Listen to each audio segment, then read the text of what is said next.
Now, Hurricane Dorian made landfall in the Bahamas as a Category 5 hurricane. The destruction it's leaving in its path as it heads north. And we check in with a family whose newborn received a heart transplant, how they're working to help others now. Plus, how the Mad City ski team and their fans are celebrating their national championship.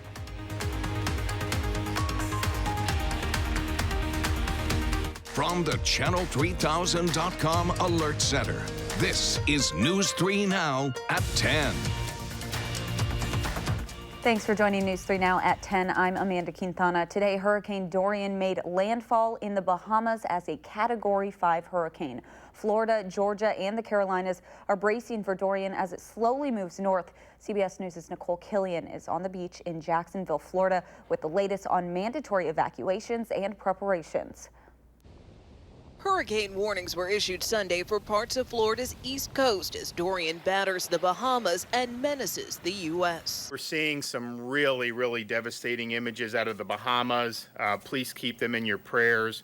They were hit with a hurricane with 185-mile-per-hour winds. The Category 5 hurricane is among the most powerful to hit the Bahamas in modern times. In Washington, President Trump met with FEMA officials who are moving food, water, and generators into the southeastern U.S. We expect that much of the eastern seaboard will be ultimately impacted, and some of it very severely. In Jacksonville, Florida, people hit the surf before the city shuts the beaches down Sunday night until further notice. A lot of people are here from out of town. They don't want this storm to ruin their Labor Day weekend. They're here, so we're here guarding them. The city of Jacksonville joins several Florida counties in issuing mandatory evacuation orders. Officials here say they'll take effect for some residents starting Monday morning. The path changes every day, so you really don't know. So you just have to be prepared for the worst. Hopefully it stays out at sea and we just get some of the wind and rain. And trucks from as far away as Canada gathered at the Daytona International Speedway this weekend. They brought equipment to restore power as soon as they can if Dorian knocks it out. Nicole Killian, CBS News, Jacksonville, Florida. South Carolina's Governor Henry McMaster declared a state of emergency. The state is mobilizing resources to prepare for potential storm effects. Let's turn it over to Dana Fulton with your first alert forecast. Dana, I know we're looking at a beautiful Labor Day around here. We really are. Today, not so bad. Overnight, it's going to be a little cloudy, but tomorrow, plan on the sunshine and temperatures right back close to average, if not just a little bit above average. Overnight, again, a cloudy sky. There will be a slight chance for an isolated shower or two. Right now, our Doppler track is nice and quiet. Most of the area will stay dry overnight. We're not ruling out a few folks seeing a few raindrops. We're at 66 in Madison, currently 59 towards the Dells and 65 in Platteville with a fairly calm breeze. It'll be a little more southern heading into tomorrow morning, anywhere from 5 to 10 miles per hour. Our dew point's close to 60. They've been creeping up a little bit over the last few hours, leading into a little more humidity for tomorrow afternoon. So for your Monday, plan on a pleasant day with partly sunny skies. Showers and thunderstorms will return on Tuesday. And of course, everyone's taking a look at Dorian and when the storm is going to make a sharp turn north. That's very much so going to impact what they see along the Florida, Georgia, and South Carolina coast. We'll take a look at all three of those things in just a few minutes. Amanda? Thank you, Dana. More local news now. Police officers are investigating a group of burglaries this morning in Lodi. The interim police chief says officers responded to 3 reports of burglaries. In 2 of the cases, burglars were able to open garage doors through openers left in unlocked cars. The other burglary was unsuccessful because the interior garage door was locked. Lodi police are reminding people to lock their cars and doors, including garage doors. Madison police broke up a large fight of about 30 people early this morning, according to Chief Mike Koval's blog. After the original fight call to the sandwich shop's Chiba Hut, officers were then called again for a report of a man armed with a gun. Authorities say the crowd began to separate once cops arrived and a 21-year-old man who matched the description of the armed suspect was detained. Then another 21-year-old man tried to intervene and grab the officer's shoulder, leading to police using a taser on him. An investigation also revealed the armed suspect was jumping up and down on cars before the fight and threatened to shoot a driver. A man is in jail after barricading himself inside an Ian's Pizza bathroom and threatening people with a knife early yesterday morning. Police were sent to the Ian's on North Francis Street shortly after 2 o'clock for a 34-year-old man threatening to stab people at the restaurant.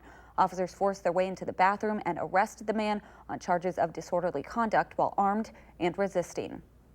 President Trump is calling the shooting that left 7 people dead in West Texas a, quote, wicked attack. In comments today, the president did not say he would support any new gun control laws, but after the El Paso and Dayton shootings that killed 31 people last month, Trump says he wants tougher gun control laws, and he says he's committed to working with Congress on ways to prevent mass shootings. For the most part, as strong as you make your background checks, they would not have stopped any of it. So it's a big problem. It's a mental problem. It's a big problem. Democratic presidential candidate Beto O'Rourke, who is from El Paso, says the explicit language Trump is now using about mass shootings is purposefully defiant. We're averaging about 300 mass shootings a year. No other country comes close. So yes, this is up. Congress returns from its summer recess on September 9th after breaking on August 2nd. Meanwhile, in President Trump's trade war, a new round of tariffs went into effect at midnight. Starting today, there is a 15% tariff on $112 billion of Chinese goods. Experts say this will raise prices for American families and hurt the economy, and consumers can expect to feel the impact on everything from milk to diapers to sports equipment. Only about 500 heart transplants are performed on children under 18 each year worldwide, and it's even more rare for an infant to go through the procedure. Last year, we first introduced you to baby Heath and his parents. He was just 6 weeks old at the time, born with a rare condition and awaiting a new heart. Madeline O'Neill has an update now from the family. Well, Amanda, Melinda and Travis Cornford know what it's like to travel 5 hours a day back and forth from their home near the Wisconsin Dells to Milwaukee just to be with their baby boy. It's that knowledge that is pushing them to help other families in their position. You being happy? I think he's a miracle. Being a new parent is tough. Really busy, like really busy. Extremely busy. But after all it took to get here. Some of the doctors didn't think he was going to make it. Well, we stayed in the hospital. It was 217 days. It's easy for Travis and Melinda Cornford to be grateful. He's a normal, drooly, teething toddler. Not only is the couple celebrating a healthy new baby. This is Kenna. She was a surprise. But this summer marks the anniversary of their 1.5-year-old son Heath's heart transplant. Like goldfish. You see them? He can't really play in the dirt and do all the normal things, but he can be a normal toddler in other ways. So I wanted to give you a little update about me. I'm doing really good. Mentally, I seem to be right up to par. Since Heath was born with his rare heart complication. Hey. His mom has written a blog through his eyes. I had a really nice week. Mom took me and my sister and I. Documenting a time that's still difficult to think about. It's hard to read back on it. She's crying, says my baby's dying. The Cornfords first told their story last year in April. We don't know if he'll be waiting for a week, a month, 6 months, a year. Now more than a year later. When we were going through stuff with him, a lot of people, donated to our family. Yeah, a lot of people donated to our family, so we want to give back.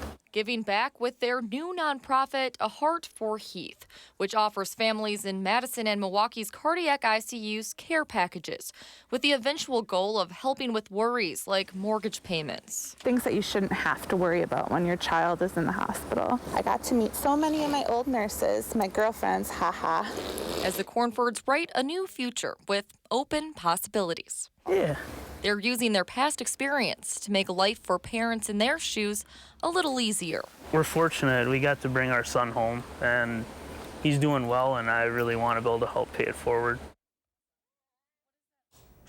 The Cornfords are holding a mud race in Boston on Saturday afternoon to raise money for their nonprofit. A blood drive will also be held in Heath's honor Friday, September 27th. We'll have the details to those events as well as a link to Heath's blog so you can keep up with the family on our website. Yeah, it's so good to see them doing well. It's such a great update. Yeah. Thank you so much, Maddie. You're welcome. The Mad City ski team is celebrating its 2019 national championship.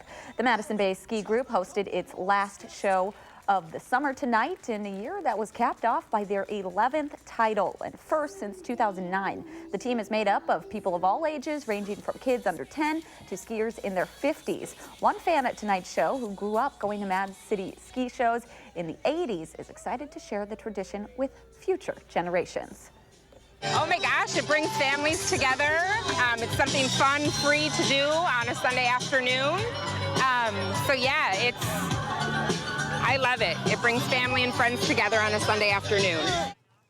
The Mad City Ski Team started back in 1963 as the Capital City Ski Team and is open to individuals and families. It was a beautiful day for a bike ride, and several bikers took advantage of it this morning. Madison's Bombay Bike Club partnered with Capital Brewery for the ride, with proceeds going to help the Free Bikes for Kids organization. Organizers of Free Bikes say they appreciate the community's support. The Free Bikes for Kids organization hopes to give out 2,000 free bikes to kids next spring. The nonprofit Sable Flames is trying to encourage younger and underprivileged members of our community to continue going to school by bowling. The group of all African-American firefighters in Dane County hosted its second annual Believe in Education fundraiser today at Schwegler's Lanes on the city's west side. The group raised more than $4,000 in scholarship funds last year, and members say it's important to help out those who may not have the opportunity to attend a college or university. I personally love it. I always said, my mom always taught me to give back, to always give back and try to help as many people as possible.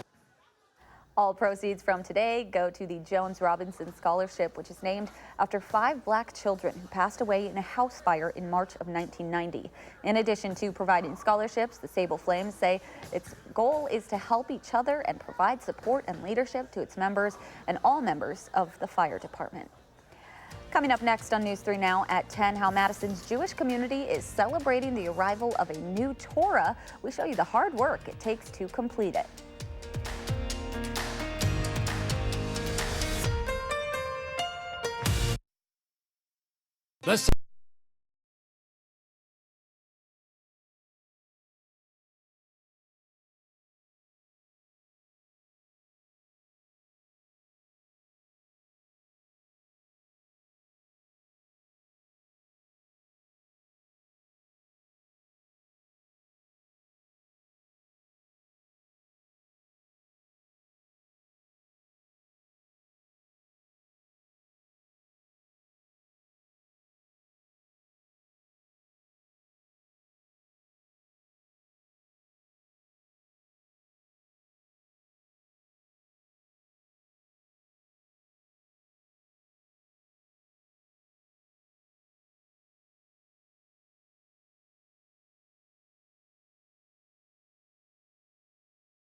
Welcome back. The Jewish community is celebrating today as the Chabad of Madison is welcoming a brand new Torah scroll. They're singing and dancing, even a parade. But as Gabriela Becerra shares, this new scroll has a significant meaning to Madison. The welcoming of a new Torah scroll Mazel tov, mazel tov. is a day of celebration for the Jewish community of Madison. It's a very rare but very joyous occasion for a Jewish community to welcome a new Torah scroll because they last a lifetime and beyond. They last over a century. So it's really so exciting to bring this to our community. A scribe started this scroll in Israel over 1 year ago. The Torah scroll takes about 12 months to complete by a scribe. It's written on parchment with ink and a quill. And now Madison's Jewish community has the opportunity to complete it. And write a letter together. All right, so you want me just to hold your arm or hold the quill? Or Top of the feather. All right. Very good. Each one of the 304,805 letters in the Torah Beautiful. Mazel tov. has to be perfect. Even one letter has a problem in it. If it's cracked or missing, it can render the entire Torah scroll invalid. Rabbi Matusov says each letter in the Torah represents a person in their community. So a letter is referred to in the words of our sages like a soul, that every person has a soul. We're all one letter. And to make a community, you need all the letters there. And if one letter is cracked and if one letter is missing, the entire community is lacking and missing. And we have to make sure that we're there for everyone and we're there to help every person to be the best letter that they can be. In Madison, Gabriella Becerra, News 3 Now.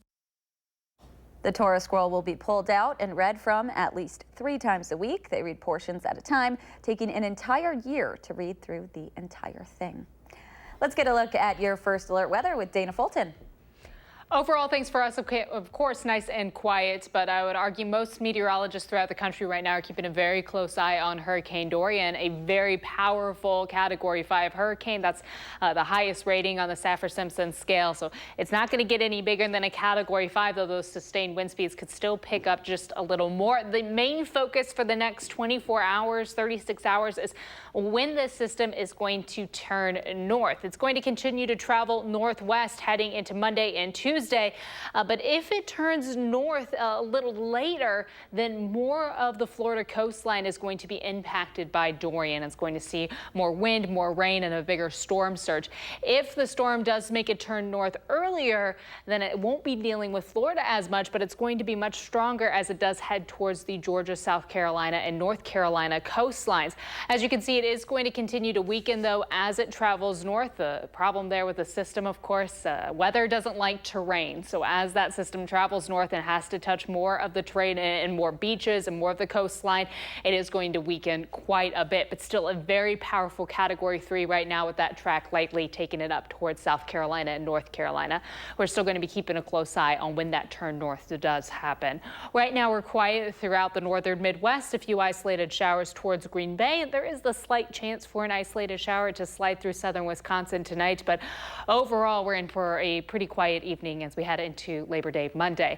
We hit a high officially of 77 today, so a very seasonal afternoon. Nice and sunny skies. We're kind of sandwiched right now between a few systems. A quick moving cold front slides through overnight, drives a few isolated showers through. Tomorrow we briefly get some sunshine before our next system slides through quickly Monday night and into Tuesday. That system is going to bring quite a bit of rain and the possibility for some stronger thunderstorms early Tuesday morning.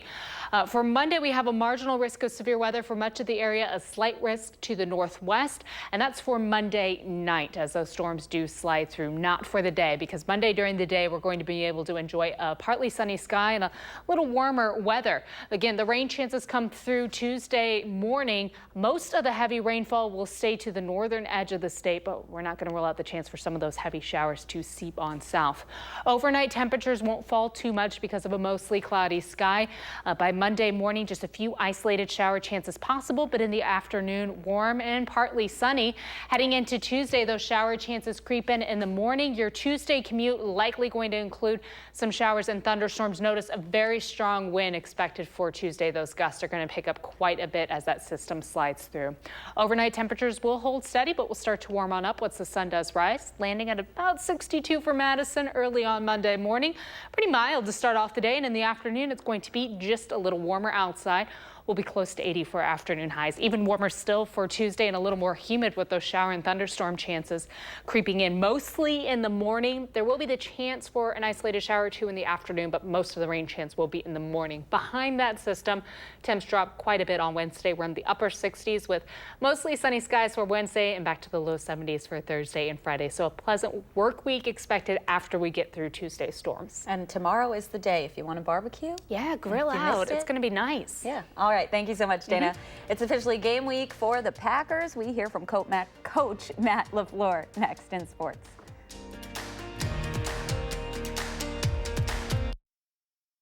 News 3.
Well, the roster cuts have been made, practice squad intact, and it's finally game week for the Packers. The team hitting Ray Nitschke Field today to officially get a standard game week schedule underway. It'll be the 34th time that the Packers and Bears meet to open their seasons, and so today on the practice field, Kevin King back along with Jimmy Graham, and the team is definitely locked in to start the season off strong, according to head coach Matt LaFleur. I definitely saw it a little bit this morning in the team meeting. I could tell our team was pretty focused and locked in, and we're still gonna still operate as we always do. You know, I learned from Dan Quinn a couple years ago. Hey, they all count the same, and you got to have that championship mindset each and every week and each and every day, and that's the way we're going about our business. Meanwhile, Craig Counsell making sure he'll have plenty of options in the bullpen as we enter September baseball. And one of them will not be Jeremy Jeffress. He was designated for assignment this morning, but the good news is that both Jimmy Nelson and Brent Suter are coming off of the 60-day injured list, and both are expected to contribute this month. Freddie Peralta also called up from AAA today. Meanwhile, the rest of the team trying to wrap up this series at Wrigley with a win. Up 1-0 in the ninth, that is Christian Yelich, who worked the two-out rally. Home run number 42 of the season, just one behind Mike Trout right now for the most in Major League Baseball. 3-run home run, 4-0 Brewers. That would be the final score. Brewers hosting the Astros tomorrow afternoon.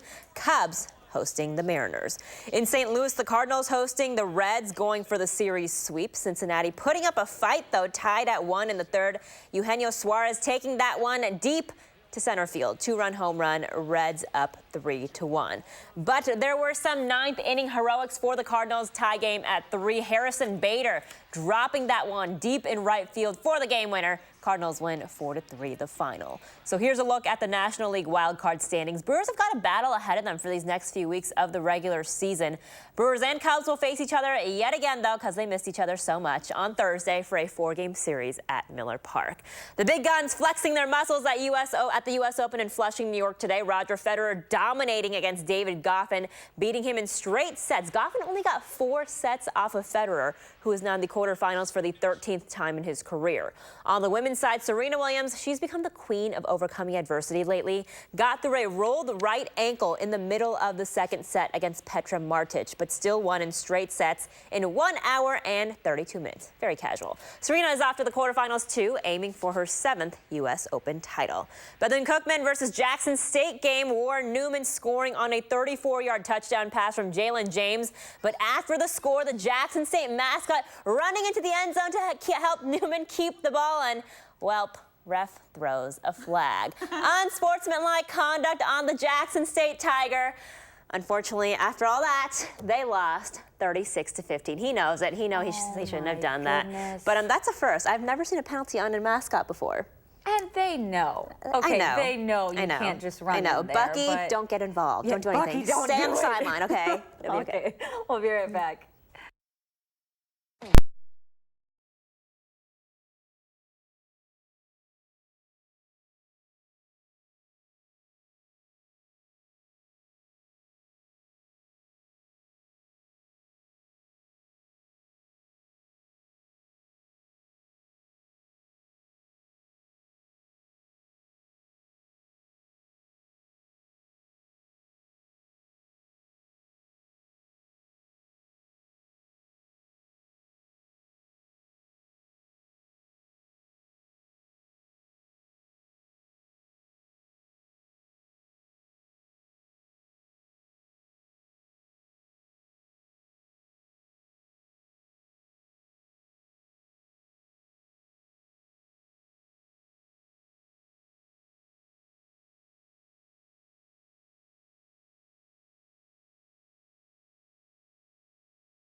Wisconsin is now home to animals that have already been impacted by the hurricane. The Wisconsin Humane Society is welcoming 33 cats. The cats were evacuated from Florida in preparation of the storm.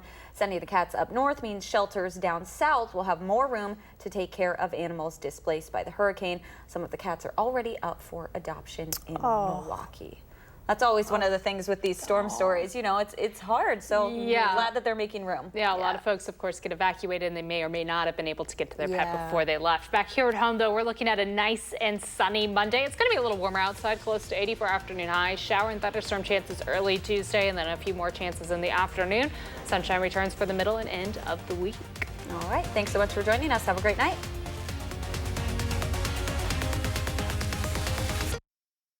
Now.